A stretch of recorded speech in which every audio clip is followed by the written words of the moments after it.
অভয়নগরে পুরাখালী বাওরটি ধ্বংসের দ্বার প্রান্তে পর্যটন কেন্দ্র করার দাবি এলাকাবাসীর। অভয়নগর থেকে জাকির হোসেন হৃদয়ের পাঠানো ভিডিওতে থাকছে বিস্তারিত। যশোরের অভয়নগর উপজেলার শ্রীধরপুর ইউনিয়নস্থ পুরাখালী বাওর প্রকৃতির অনুপম সাজে সজ্জিত একটি অনুপম নির্ঝর সজ্জিত উর্বর জলাভূমি। প্রায় 54.25 হেক্টর আয়তনের এই বাওরটি একসময় 108 জন মৎস্যজীবী চাষিকে মৎস্য চাষের জন্য হস্তান্তর করা হয়েছিল। তখন পুরাখালী বাওর মৎস্যজীবী সমিতির বাওরটি ব্যবস্থাপনা করে মাছ চাষ করে স্বাবলম্বী হতেন। প্রতি বছর বাওর ব্যবস্থাপনা কমিটি নিজস্ব অর্থায়নে বাওরে পোনা মাছ অবমুক্ত করতেন বলে বিভিন্ন সূত্র থেকে জানা গেছে। মৎস্য অধিদপ্তরের বিভিন্ন উন্নয়নমূলক প্রকল্পের মাধ্যমে পোনা মাছ অবমুক্তকরণ, বাওর খনন, অভয়াশ্রম স্থাপন ইত্যাদি কার্যক্রম পরিচালিত করা হতো। বেড়িবাঁধ, অভয়াশ্রম, ফিশ ল্যান্ডিং সেন্টার, পাট বাঁধ ইত্যাদি পরিকল্পিত ব্যবস্থাগুলো বাওরকে মৎস্য ও মনুষ্য উভয়ের জন্য একটি চমৎকার স্থানে পরিণত হয়েছিল, যা এখন এর সবই অতীত। গেল 3 বছর ধরে এ বাওরে কোনো কমিটি নেই, মাছের চাষও নেই। শুধু অল্প কিছু অংশে মিষ্টি মাছের পোনা উৎপাদনের জন্য চাষ করা হচ্ছে, যা সরজমিনে দেখা গেছে। বাওরটি খনন করে গভীরতা বাড়ানো প্রয়োজন। গভীরতা বাড়ালে মাছের উৎপাদন বৃদ্ধি পাবে। পাশাপাশি বাওরটিতে উঁচু করে বেড়ি বাঁধ দিয়ে চারিপাশে সুদৃশ্য করে তুলতে হবে, যার ফলে অতি বর্ষণে বাওরটি প্লাবিত হয়ে মাছ ভেসে যাবে না এবং মৎস্যজীবীরা ক্ষতিগ্রস্ত হবে না।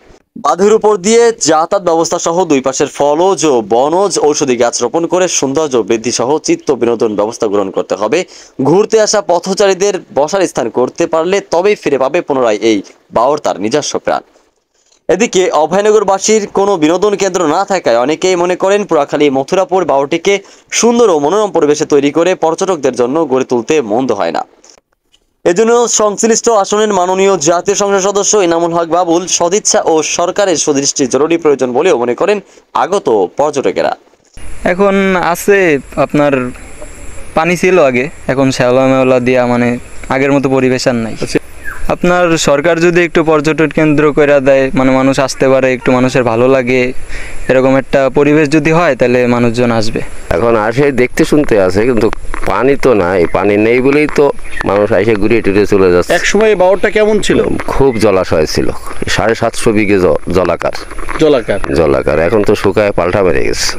সবাই আসছে, দেখবে এবং আনন্দ করবে, এইটা তো আমরাও চাই। যদি সরকার একটু পদক্ষেপ নেয়, সুদৃষ্টি এখান করে পাত করে, তাহলে তো আমাদের পক্ষে খুব ভালো হয়। এখানে আসি না অনেকদিন, মানে ঘোরার উদ্দেশ্যে আসা। এখন তো মনে হচ্ছে বাওর তো এখন বাওর নাই, মাঠ মনে হচ্ছে খেলা করার মাঠের মতন হয়ে গেছে। আমাদের এখানে অভয়নগর কোথাও এরকম জায়গা নাই, এরকম এরিয়ার কোথাও জায়গা নাই।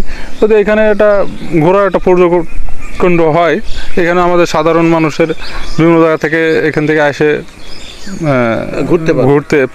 ঘুরতে পারবে, আসতে পারবে। খুব ভালো হবে, যেহেতু পাশে ব্রিজ, তার পাশে বাওর, অনেক দূর দূরান্ত থেকে লোকজন আসতে পারবে, ঘুরতে পারবে, বসতে পারবে।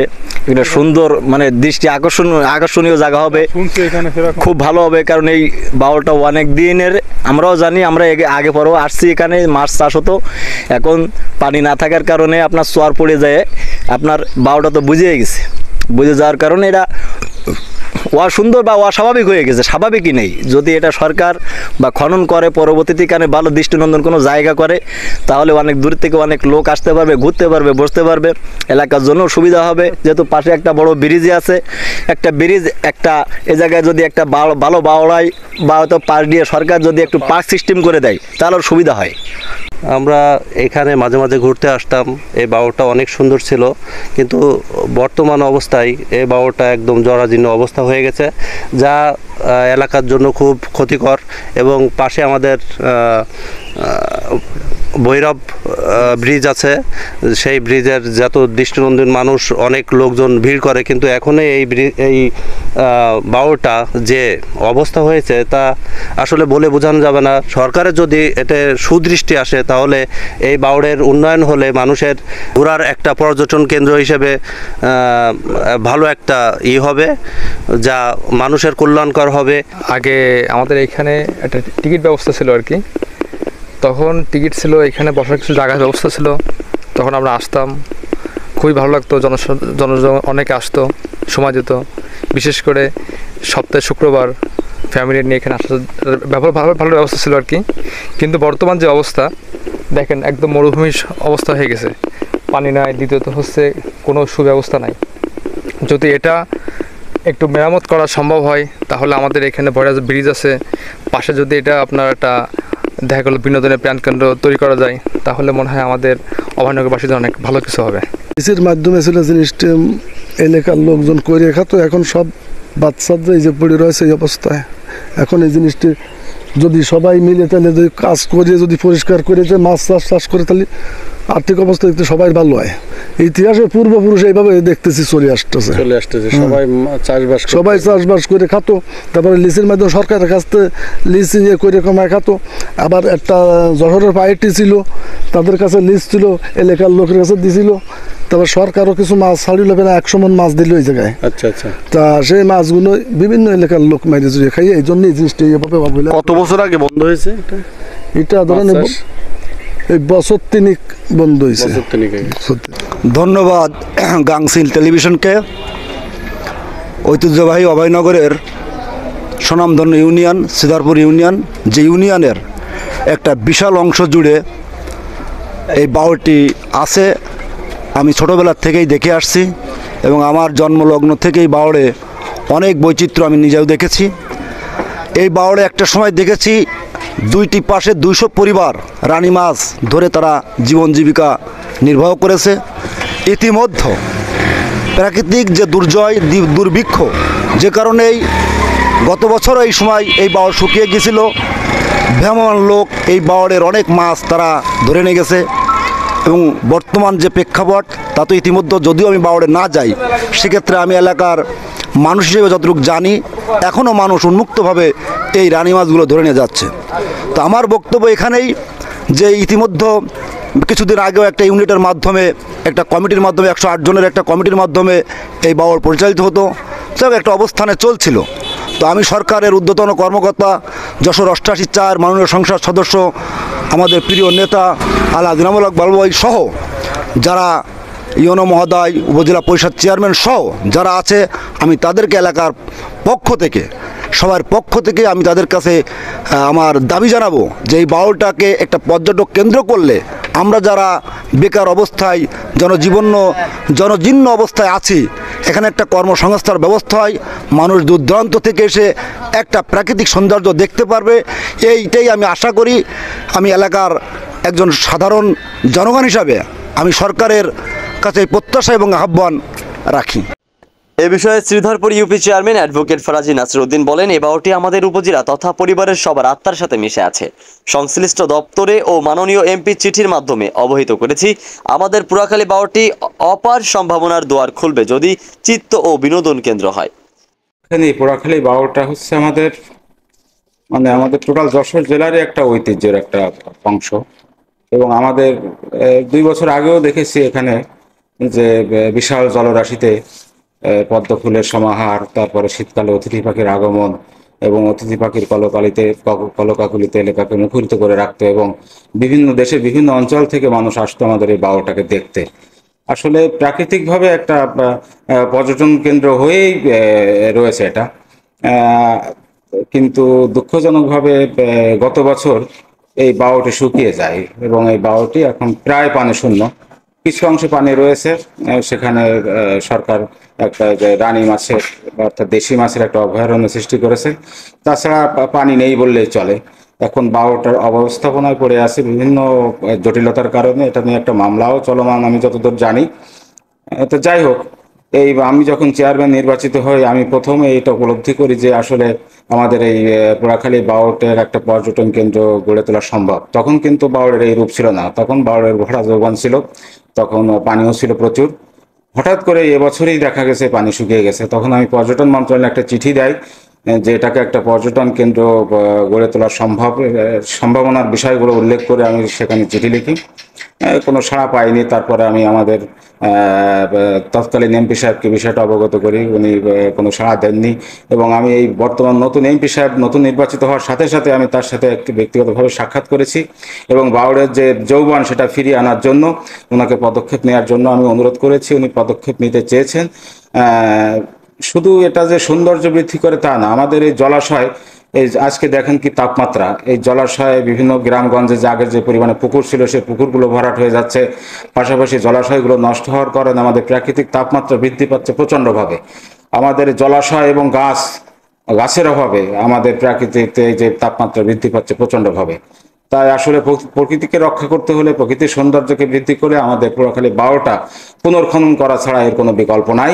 এবং এটাকে ঘিরে আমরা একটা ইকো পার্ক করতে পারি এখানে, এটা একটা অপার সম্ভাবনা সৃষ্টি করবে, যেটা আমার মনে হয় শুধু বাংলাদেশের না, বিভিন্ন দেশ থেকে এর সৌন্দর্য দেখার জন্য ছুটে আসবে। আমরা যেরকম বগা লেক দেখার জন্য আমরা ছুটে যাই সেই রাঙামাটি খাগড়াছড়ি অঞ্চলে, ঠিক তেমনই এর সৌন্দর্য তার চেয়ে কোনো অংশে কম হবে বলে আমার মনে হয় না। এটা বিপুল সৌন্দর্য। আমি ছোটবেলা থেকে ওই গ্রামে আমার বেড়ে ওঠা, ওই গ্রামেরই সন্তান আমি। ওই গ্রামেই আমি ওই বাওরে অনেক সাঁতার কেটেছি, অনেক মাছ ধরেছি, পদ্ম ফুল শাপলা ফুল তুলেছি। কিন্তু আজকে দেখলে আমার মনটা কেঁদে ওঠে এই বাওরের কূলে যখন দাঁড়ায়। এটা আসলে সরকারের সঠিক পরিকল্পনা এবং উন্নত প্রযুক্তি ব্যবহারের মাধ্যমে এটাকে পুনর্খনন করে সৌন্দর্য ফিরিয়ে আনার দাবি জানাচ্ছি। এটা যদি সম্ভব হয় তাহলে আমাদের একটা অপার সম্ভাবনার দ্বার সৃষ্টি করবে আমার পটুয়াখালী বাওরকে কেন্দ্র করে। উল্লেখ্য, বর্তমানে পটুয়াখালী বাওরটি জেলা প্রশাসনের প্রশাসনিক তত্ত্বাবধানে মৎস্য অধিদপ্তরের কারিগরি ও উন্নয়নমূলক কর্মকাণ্ডের সহায়তায় পরিচালিত হচ্ছে বলে জানা গেছে। পটুয়াখালী বাওরের যে সকল প্রজাতির মাছ পাওয়া যেত, রুই, কাতলা, মৃগেল, glass carp, silver carp, blood carp, সরপটি, বাটা, রাজপটি, লাইলন টিকা। দেশীয় প্রজাতির মাছের মধ্যে উল্লেখযোগ্য ছিল কই, পুঁটি, শোল, টাকি, শিং, মাগুর, চান্দা, খলিশা, ট্যাংরা, পাবদা, গুতেবাইন, রয়না, কাকিলা, চিংড়ি, বেলে প্রভৃতি। পাখি, বিভিন্ন অতিথি পাখির সমাগম ঘটে এই বাওরে। শীতকালে অতিথি পাখির সমাগম ঘটে বেশি। এদের মধ্যে উল্লেখযোগ্য হচ্ছে বালিহাঁস, সরাইল, পানকৌড়ি, ভিলভিলা, কালকুচা, বক, মাছরাঙা, চিল, মাচাল, হুতুম পেঁচা, লক্ষ্মী পেঁচা প্রভৃতি। তবে পাশেই ভৈরব সেতু, সপ্তাহে ছুটির দিন বাদেও অন্য দিনও থাকে উপচে পড়া ভিড়। সেই সাথে বাড়তি মাত্রা যোগ হবে এই বাওরটিকে যদি ভ্রমণ পিপাসুদের জন্য পর্যটন কেন্দ্র করা হয়। সুপ্রিয় দর্শক, এখন আমি পৌঁছেছি অভয়নগর উপজেলার ঐতিহ্যবাহী পটুয়াখালী বাওরে। এই বাওরের সর্বশেষ পরিস্থিতি সম্পর্কে আপনাদেরকে জানাবো। এই বাওর প্রায় 3 থেকে 400 বছর আগের থেকে এই বাওরটা কিন্তু এইভাবে আছে। তবে এই বাওরের সর্বশেষ যে পরিস্থিতি এখন মৃতপ্রায়, কালের বিবর্তনে কিন্তু হারিয়ে যেতে বসেছে বাওরের সব কিছু। এখানে জঙ্গলে পরিণত, কিন্তু পানির এক ফোঁটাও ছিটেফোঁটা কোথাও নেই, আমরা দেখতে পাচ্ছি না। তবে এই বাওর সম্পর্কে অনেকের সাথে কথা বলে জানা গেছে যে বাওরে একসময় জৌলুস ছিল এবং সেই বাওরটা এই অঞ্চলের মানুষ যারা একেবারেই দলবদ্ধভাবে এখানে মাছ চাষ করতে এবং সরকারি সহযোগিতার মাধ্যমে মাছ চাষ করে তারা অনেকেই কিন্তু স্বাবলম্বী হয়েছে। কিন্তু এই বাওরের চারিপাশ দিয়ে চলাচলের জন্য সুন্দর ব্যবস্থা ছিল, পাশে পর্যটকদের বসার জন্য অনেক কিন্তু বসার স্থানও ছিল, কিন্তু সেগুলো কিন্তু এখন আর নেই। এখন এই শুধুমাত্র পড়ে আছে জঙ্গলে এবং বেদখলভাবেই আছে। যে যার ইচ্ছা মতো এই বাওরটাকে ব্যবহার করে একেবারে নোংরা পরিবেশ সৃষ্টি করে রেখেছে। যদি এই বাওরটার দিকে আবার সরকার সুনজর দেয় এবং এই অঞ্চলের যারা জনপ্রতিনিধি আছে তাদের মাধ্যমে সরকারের দৃষ্টি এখানে যদি পড়ে, তাহলে এই অঞ্চলের মানুষ যেমন উপকৃত হবে, তেমনি বিশেষ করে ভৈরব সেতু পাশে আছে।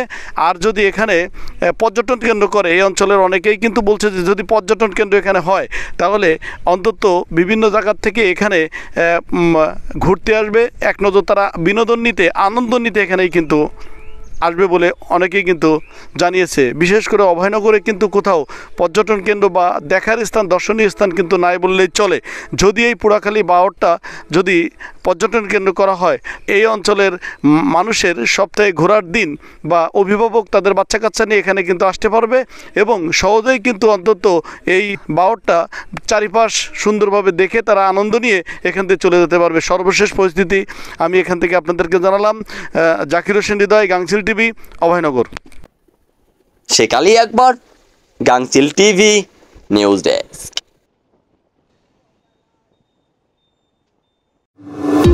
গাংচিল টিভি, সত্য প্রকাশে অনুসন্ধানী চোখ।